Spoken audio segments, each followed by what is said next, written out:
Et bonjour à tous. Aujourd'hui je vous retrouve pour une nouvelle vidéo et cette semaine dans Question Météo nous allons nous intéresser à comment faire une prévision.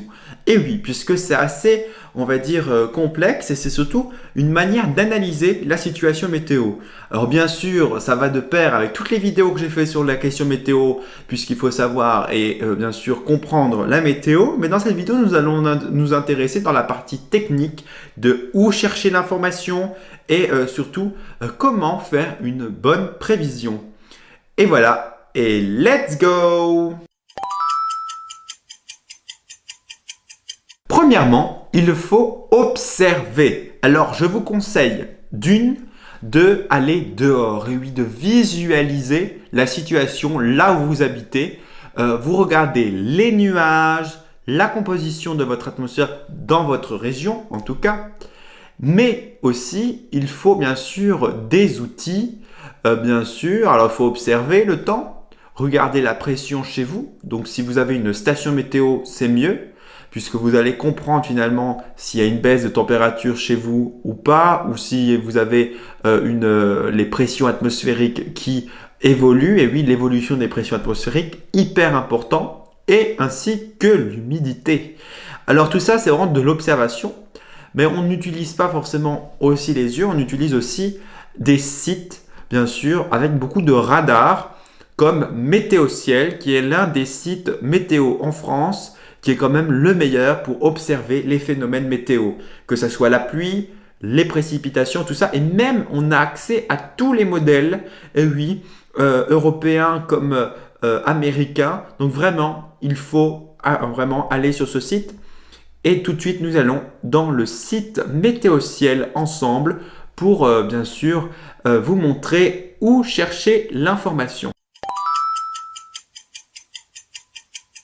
Et on se retrouve bien sûr sur le site de Météo-Ciel. Alors, c'est très important de savoir, quand vous venez d'ailleurs sur le site de Météo-Ciel, vous allez tout de suite tomber sur en gros les observations, puisqu'il y a des gens qui se connectent sur ce site et vous met par exemple le temps qu'il fait chez eux.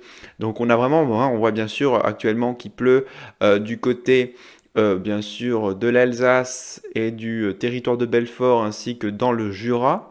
Et ça va bien sûr du côté, hein, vous voyez, donc on voit la localisation. Donc c'est aussi un bon moyen de voir un peu la situation de la France, hein. Mais c'est surtout, on va regarder en premier lieu, bien sûr, la masse d'air. Donc, et pour regarder bien sûr les températures, nous allons voir bien sûr, on peut voir, vous voyez sur le côté gauche, vous allez avoir bien sûr toutes les stations de météo-ciel qui sont enregistrées. Donc ça c'est plutôt les températures réelles. Et pour voir la masse d'air, on peut également bien sûr le voir. Alors vous avez plusieurs paramètres comme les pressions atmosphériques. Donc là vous voyez la situation. Donc on a un anticyclone qui regonfle bien sûr du côté de l'ouest avec bien sûr une dépression dans le golfe de Gênes, hein, et un flux de nord, hein, quasiment un nord-ouest qui est sur le pays, tout simplement parce qu'on sait que les dépressions tournent dans l'inverse des aiguilles d'une montre dans l'hémisphère nord. Et du coup, on sait qu'on a une sorte de flux, hein, qui se dirige nord-ouest à nord, hein, bien sûr, et alors que les pressions remontent du côté de l'Atlantique. Alors, c'est pas tout, puisqu'on peut aussi regarder les radars de pluviométrie. Et oui, puisque regardez le radar de pluviométrie, on observe quelques averses. Alors on peut zoomer, on peut aussi d'ailleurs, on peut voir l'animation, vous voyez à quelle vitesse, on va dire, ça peut, où la pluie elle se déplace, très important aussi. Donc quand c'est l'hiver, vous pouvez aussi également regarder là où il neige, hein, et on voit très bien par exemple, actuellement on va zoomer, si on a en gros la neige qui s'abaisse ou pas. Donc il faut vraiment fixer un point et voir si en fait ça bouge. Et si ça bouge, ça veut dire que la limite pluie-neige s'abaisse ou alors diminue. En fait, en tout cas, remonte en altitude, donc c'est assez intéressant. On a bien sûr une sorte de prévision, mais qui donne un peu une prévision assez. On a des pictogrammes hein, qui se trompent assez souvent, hein, puisque en fait c'est vraiment des données assez brutes qui viennent de Météo Ciel. Mais c'est une prévision, vous voyez, on voit tous les détails. Et pour faire une prévision, bah voilà l'outil qui est quand même majoritaire. J'ai aussi un outil que j'utilise aussi souvent qui s'appelle Wexchart. Ça veut WX Chart. Vous voyez, et avec ça, vous pouvez en fait voir la Mazda un peu mieux. C'est en fait le modèle américain. Donc là, c'est une prévision météo. Donc ça, c'est plus pour faire une prévision finalement à moyen terme. Vous allez avoir vraiment les prévisions. Vous voyez, vous pouvez voir un peu ce qui est prévu et ce que les modèles prévoient pour la semaine prochaine. Et pour nous, ce qui nous intéresse, c'est de savoir un peu la situation à l'heure actuelle. Et du coup, là, vous allez dans température à 1800, à 850 HPA. Donc, en gros, on regarde à une certaine altitude pour voir en fait si la masse d'air en altitude est plus ou moins chaude ou froide. Bien sûr, ça c'est les prévisions, mais actuellement, par exemple, on va figer l'image, par exemple, à samedi 28, et on voit bien sûr le froid qui est à 2000 mètres environ, à 1800 mètres, 2000 mètres, hein, parce que 850 HPA, c'est l'équivalent de cette altitude. Vous pouvez aussi voir, bien sûr, la masse d'air au niveau du sol, mais bien sûr, elle est un peu biaisée par les effets de relief et de trucs. C'est pour ça qu'on a tendance à utiliser 850 HPA, parce qu'il y a déjà moins de relief, malgré que bien sûr les Alpes créent bien sûr une masse d'air, créent localement une masse d'air différente.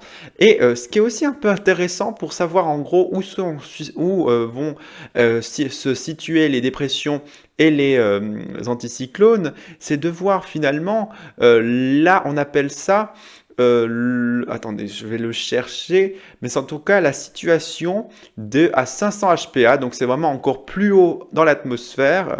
On voit bien sûr, les potentiels, hein. Donc c'est pour ça qu'on appelle ça le haut potentiel géopotentiel à 500 HPA. Donc vous avez par exemple, donc ça c'est vraiment les modèles bruts. Sur le côté, vous allez sur la gauche, sur les modèles, vous avez GFS, donc c'est le modèle américain, l'Icône, qui est en fait l'européen, Arpège et Arome, qui sont tous les deux des modèles de Météo France. Donc voilà. Et vous avez bien sûr d'autres modèles que vous pouvez voir, puisqu'en gros, une bonne analyse, je dis toujours, c'est un peu voir toutes les situations, puisqu'en fait, un modèle, il faut savoir que c'est en fait finalement une image qu'on a sur l'instant finalement d'une prévision, c'est-à-dire on projette avec l'image qu'on a actuellement. Donc pour faire une bonne prévision, d'abord on regarde Météo Ciel, on va voir bien sûr les paramètres actuels sur l'instant T, avec bien sûr les satellites. D'ailleurs, je vous en ai pas parlé, hein, mais on a des très belles images satellites. Par exemple, là aujourd'hui, vous voyez, on a vraiment des nuages qui se créent. Donc c'est assez intéressant de voir cela. On a aussi les masses d'air sur l'Europe. Donc là, c'est un peu une image colorisée finalement qu'on va voir, où on va voir finalement les masses d'air. On peut aussi voir par exemple ce qui est assez intéressant, les poussières. Donc ça c'est une image. Voilà, mais donc c'est vraiment, faut assez comprendre. Mais en tout cas, ça permet de voir où sont les poussières, c'est hyper important, puisque vous savez que les poussières peuvent créer naturellement des nuages, hein, et peut créer une couverture nuageuse. Donc là, bon, c'est hyper intéressant pour savoir le paramètre des nuages. Pour la température, on l'a vu avant. Et puis bien sûr, sur Météo Ciel, vous retrouvez également tout ce qui est lié en termes on va dire, de modèles. Donc on a des modèles à maille fine, c'est-à-dire qu'en gros, il va prévoir à très peu court terme, mais il va être beaucoup plus précis. Par exemple, si vous voulez savoir d'heure en heure, alors que les mailles globaux, comme GFS par exemple, va vous faire des prévisions sur le long terme, à moyen terme. Donc voilà, vous avez même des modèles de saison très intéressants. Donc tout ça, c'est vraiment des outils qui nous permettent de faire la météorologie. Et tout de suite, nous allons voir comment faire comment faire une bonne prévision. Vous savez comment je fais ma prévision? Et pour savoir, je note tous mes ressentis. Parce qu'en fait, le ressenti du météorologue, je trouve que c'est le plus important. Hein, donc avec toutes les connaissances, une fois qu'on a vu toutes les informations, on note les ressentis et on fait une sorte de schéma finalement de la situation météorologique. Et à ce moment-là, on va voir en fait qu'une prévision différente des autres peut-être va se faire. Et bien sûr, il faut toujours vérifier aussi ce qu'on vous prévoit. Très important aussi pour, on va dire, apprendre et finalement évoluer, puisque un météorologue, il apprend toute sa vie finalement. Chaque situation est certes semblable à une autre, mais elle est toujours différente. Et c'est ça qui, on va dire, fait que la météorologie est unique et intéressante. Alors la bonne prévision météorologique, en fait, c'est tout l'art de l'analyse, puisque chaque météorologue a une façon différente de décrypter finalement toutes ces données, donc de la masse d'air, des températures, et c'est surtout en fait un équilibre en fait qu'il faut à chaque fois trouver pour faire une bonne prévision. Si vous voulez, il faut que la prévision soit, on va dire, on cherche toujours à savoir le paramètre ou les paramètres qui sont les plus importants et on va dire mettre en proportion, parce que parfois ça peut être le vent qui peut jouer un rôle prédominant et du coup ça peut on est toujours on surestime la situation, soit on sous-estime la situation et les modèles ne permettent pas de faire, on va dire, de trancher.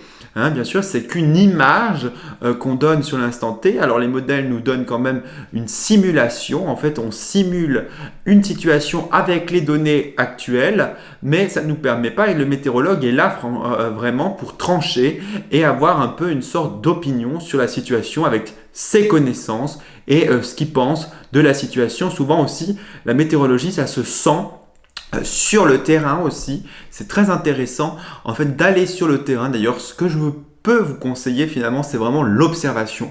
Observez visuellement, puisque vous allez comprendre non seulement comment fonctionnent les nuages, comment fonctionnent en fait les situations météo, et ça vous aidera certainement à faire une bonne prévision aussi, puisque souvent certains météorologues s'enferment finalement dans les modèles météo qui sont certes une très bonne source d'information, mais aussi nous piègent, si vous voulez, sur un aspect de la prévision et on peut finalement faire abstraction d'un paramètre qui peut être désagréable pour certains. Et voilà. Alors il faut aussi, pour faire une bonne prévision, surtout quand il y a vraiment des gros risques importants, prendre en compte les rivières, les phénomènes aussi de sol, puisque en fait on n'a pas vraiment de modèle qui prévoit ça. Et alors, je vous ai peut-être pas aussi montré, mais on fera certainement d'autres vidéos sur météo ciel avec d'autres sujets. Bien sûr, comment on prévoit en fait un orage.